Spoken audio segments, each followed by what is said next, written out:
Hey, Jeremy? I spoke with Sharon at the store. She's the manager on duty.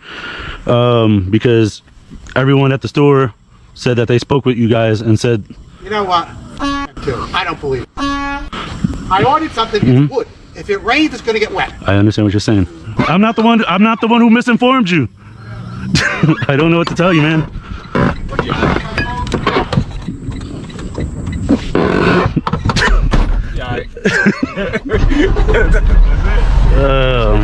That's it. Every day, and he's new, so he doesn't even know. Yeah.